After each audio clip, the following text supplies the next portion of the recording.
Hello everyone, welcome back to my channel Eduvila official. हमारे YouTube channel Eduvila official में आप सभी का बहुत बहुत स्वागत है। फ्रेंड्स, आज मैं आप लोगों के सामने प्रधान शिक्षक परीक्षा की जो सिलेबस है उसमें जो डीएलएड से जो सिलेबस है उसके यूनिट 1 के चैप्टर 2 का वस्तुनिष्ठ प्रश्न उत्तर जो है एमसीक्यू वो आप लोगों के सामने रखने जा रही हूँ, क्योंकि इसका दोनों ही दो पार्ट में मैंने इसका थियोरी कंप्लीट कराया हुआ है। तो अगर आपने नहीं देखा है तो आप जा कर के प्लीज़ उस वीडियो को देखिए, उसका लिंक डिस्क्रिप्शन में दे दूँगी। और चलिए बिना किसी देरी के हम अपने एमसीक्यू का ये वीडियो शुरू करते हैं। चलते हम अपने पहले प्रश्न की ओर।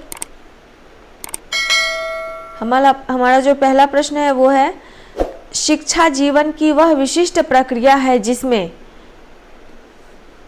निरंतर जीवन को नया रूप एवं नया नाम प्रदान करती है। दर्शन से संबंध बनाए बिना शिक्षा की प्रक्रिया उत्तम रीति से चल सकती है।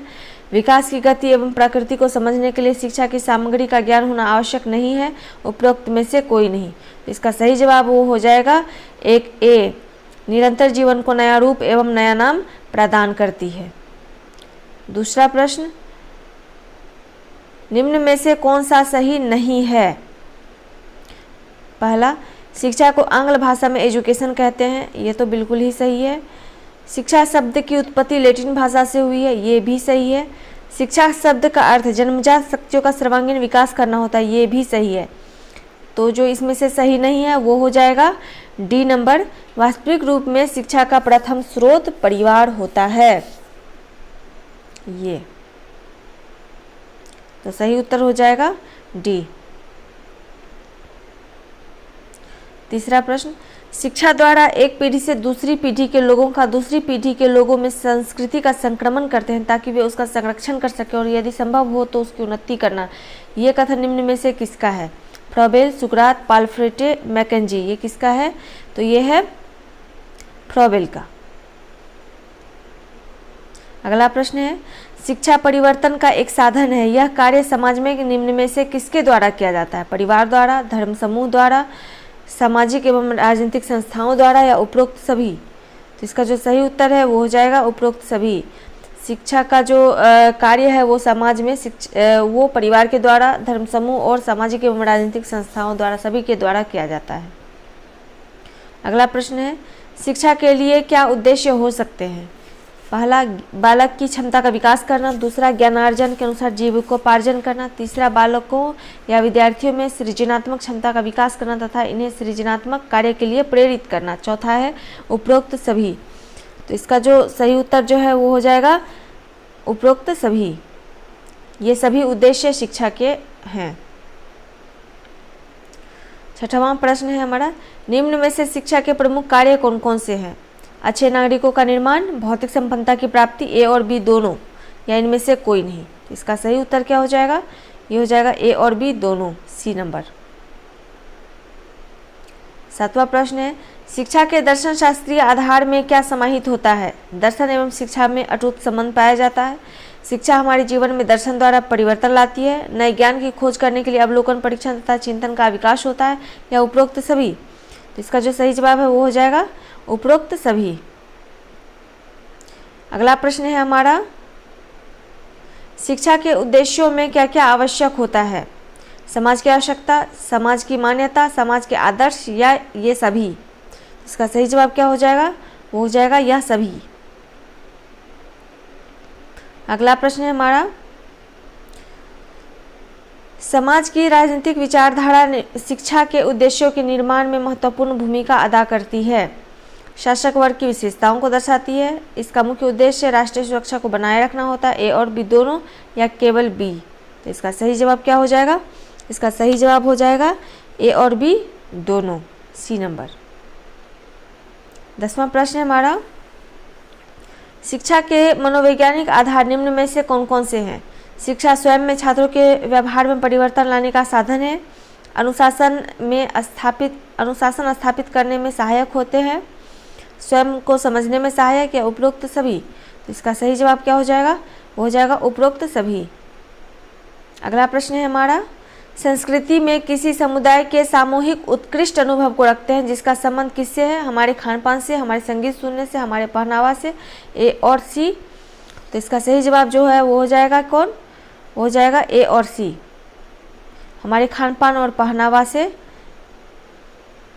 अगला प्रश्न है हमारा, जिस देश में शिक्षा का अभाव होता है उन देशों में क्या परिवर्तन होने की सबसे बड़ी संभावना होती है? पहला, संस्कृति को सुरक्षित नहीं रख सकती। दूसरा, खेलकूद एवं कौशल का विलोपन होता है। तीसरा, पलायन की सबसे बड़ी समस्या उत्पन्न हो सकती है। चौथा, इनमें से कोई नहीं। इसका सबसे बड़ा जो है परिवर्तन का संभावना वो हो जाएगा संस्कृति को सुरक्षित नहीं रख सकती। जिस देश में शिक्षा का अभाव होता है वो देश अपने संस्कृति को सुरक्षित नहीं रख सकती है। अगला प्रश्न है हमारा, शिक्षा का आर्थिक आधार निम्न में से समाज में क्या परिवर्तन लाता है? समाज की आर्थिक दशाएं, क्षेत्र में उत्पादन की क्षमता एवं वितरण, समाज में विशेषीकरण पर अधिक जोर रहता है, या ये सभी? इसका सही जवाब क्या हो जाएगा? इसका सही जवाब हो जाएगा ये सभी। अगला प्रश्न है हमारा, वैदिक साहित्य 8 विभिन्न रूपों से मिलकर बना है, इसमें शामिल नहीं है 6 वेद, 4 उपवेद, 4 ब्राह्मण, 6 दर्शन की प्रणालियाँ। इसका जो सही जवाब है वो हो जाएगा 6 वेद, क्योंकि हम सभी जानते हैं कि हमारे जो वेद है वो 4 ही है, 6 नहीं है। 15 नंबर का क्वेश्चन है, किस समय उदंतपुरी और विक्रमशिला विश्वविद्यालयों की स्थापना हुई थी? प्रतिहार वंश के समय, राष्ट्रकूट वंश के समय, चोल वंश के समय, या पाल वंश के समय?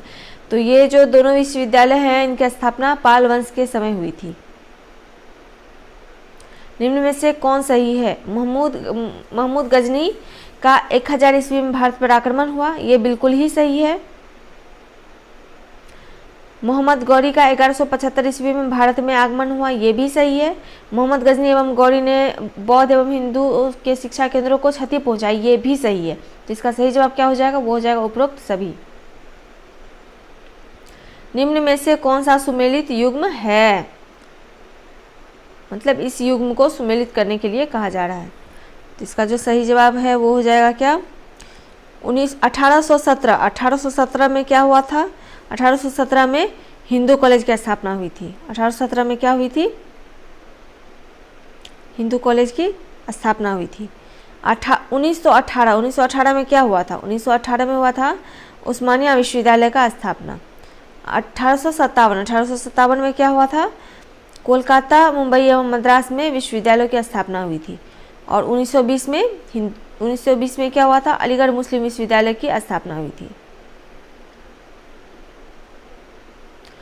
अगला प्रश्न है हमारा, सीखने की प्रक्रिया में परिवार के बाद सर्वोच्च इनमें से किसका है? सर्वोच्च स्थान, या स्थान छूट गया है यहाँ पे, यहाँ स्थान छूट गया है।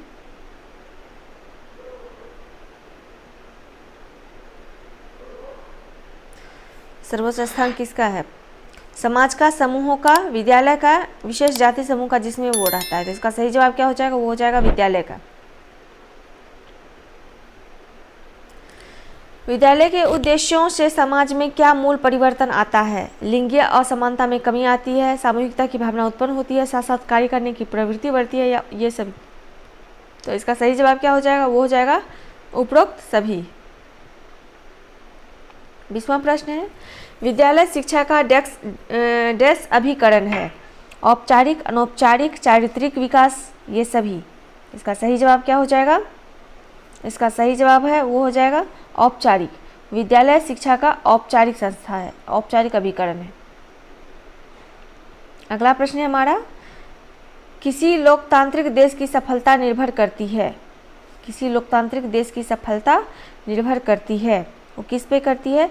तो श्रेष्ठ नागरिकों पर करती है। अगला प्रश्न है हमारा, समाजीकरण की महत्वपूर्ण संस्था नहीं है?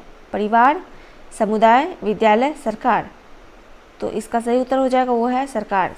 समाजीकरण की महत्वपूर्ण संस्था सरकार नहीं है। अगला प्रश्न है हमारा, समाज सामाजिक संबंधों का जाल है, यह कथन किसका है?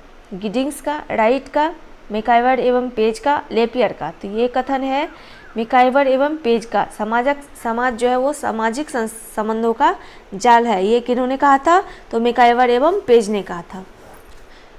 तो ये था हमारा आज का वीडियो, जो प्रधान शिक्षक परीक्षा जो होने वाली है, प्रधान शिक्षक भर्ती परीक्षा, तो उसमें जो 75 मार्क्स का डीएलएड सिलेबस है हमारा, तो उसके यूनिट 1 के चैप्टर 2 का एमसीक्यू था। अगर आपको हमारा ये वीडियो अच्छा लगा हो तो इसको अपने दोस्तों के साथ शेयर कीजिए, वीडियो को लाइक कीजिए, कमेंट कीजिए, चैनल को सब्सक्राइब कीजिए यदि आप हमारे चैनल पर नए हैं तो, और हमारे नए वीडियो के नोटिफिकेशन के लिए बेल आइकन को हिट कीजिए। तब तक के लिए स्वस्थ रहिए, खुश रहिए और हमारे नए वीडियो का इंतज़ार कीजिए। हम जल्दी मिलते हैं आपसे नए वीडियो के साथ। Thank you.